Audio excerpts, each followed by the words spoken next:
नमस्कार, प्रतिदिन अखबार संपादकीय अड़ी में आपका स्वागत है। एक उपयोगी योजना दैनिक जागरण। महिला प्रबंधकों की प्राथमिकताएं राष्ट्रीय सहारा। अब आर्टिकल विस्तार से। एक उपयोगी योजना दैनिक जागरण।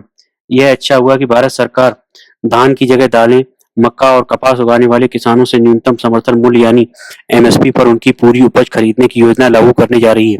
यह वही योजना है जिसका प्रस्ताव केंद्रीय मंत्रियों ने पंजाब के किसान संगठनों को तब दिया था जब वे अपनी मांगों पर जोर देने के लिए दिल्ली कूच की तैयारी कर रहे थे। उस समय पहले तो किसान नेताओं ने यह कहा कि वे इस पर अन्य कृषक नेताओं और कृषि विशेषज्ञों से विस्तार से बात करेंगे, लेकिन फिर एकाएक उन्होंने इसे ठुकरा दिया। ऐसा करके उन्होंने एक अवसर गंवाने का ही काम किया। यह उचित है कि पंजाब के किसान संगठन की बेरुखी के बावजूद केंद्रीय मंत्री पीयूष गोयल ने यह स्पष्ट किया कि इस योजना को अगले सीजन से देश भर में लागू किया जाएगा।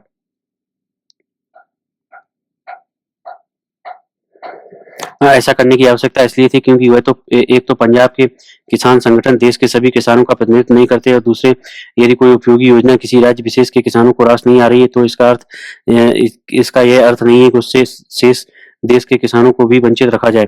बेहतर होता कि पंजाब के किसान संगठन इस योजना पर सकारात्मक रवैये का परिचय देते। पंजाब देश के उन शीर्ष राज्यों में शीर्ष पर है जहां जरूरत से ज्यादा धान पैदा किया जा रहा है। धान उगाने में पानी की कहीं अधिक खपत होती है। पंजाब के किसान इससे भली तरह अवगत हैं कि भूजल के अधिक दोहन को उसका स्तर नीचे जा रहा है, लेकिन वे पानी की कम खपत वाली फसलें उगाने को तैयार नहीं।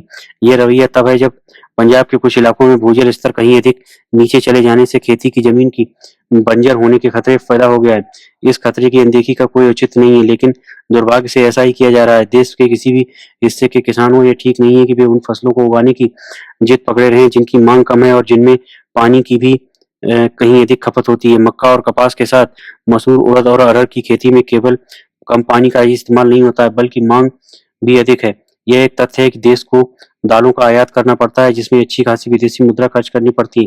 दलहन जैसी स्थिति तिलहन की भी है। निसंदेह एक समय था जब गेहूं धान की खेती का खेती को प्राथमिकता देना आवश्यक था, लेकिन अब स्थिति बदल चुकी है और समझदारी बदलते वक्त के साथ कदम मिलाने में केंद्र सरकार के साथ राज्य सरकारों को चाहिए कि वे अपनी योजनाओं के जरिए किसानों को वही सब फसल उगाने के लिए प्रोत्साहन करें जिसकी मांग अधिक है और जो पर्यावरण के अनुकूल भी है।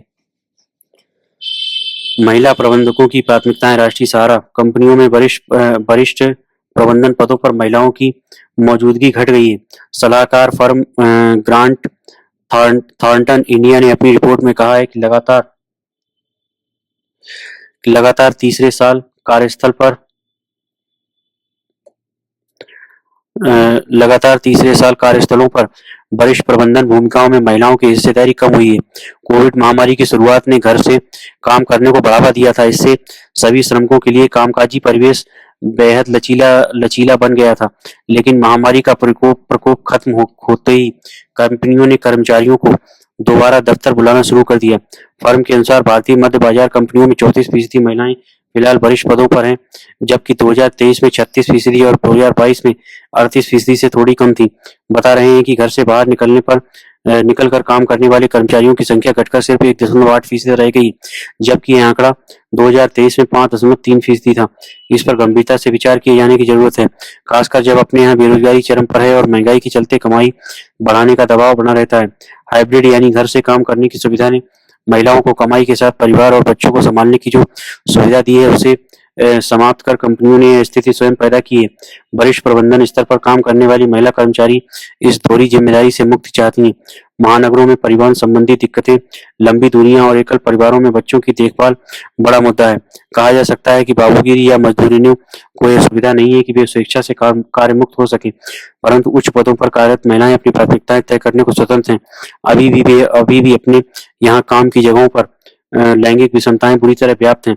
यह सरकार, प्रबंधन एवं कंपनियों के लिए विचारणीय है कि वे अधिक से अधिक महिलाओं को काम पर लौटने के लिए प्रेरित करें ताकि उनके अनुभवों और प्रतिभा का लाभ लिया जा सके। घर से काम करते हुए वे यदि अपना 100% दे पा रही हैं तो उन्हें दफ्तर में बैठने के लिए मजबूर करने का कोई ठोस कारण नहीं है। भारतीय मध्यवर्गीय स्त्री के लिए अभी भी उसका घर परिवार व बच्चे प्राथमिकताओं में सबसे ऊपर है, यह ख्याल रखा जाए। धन्यवाद।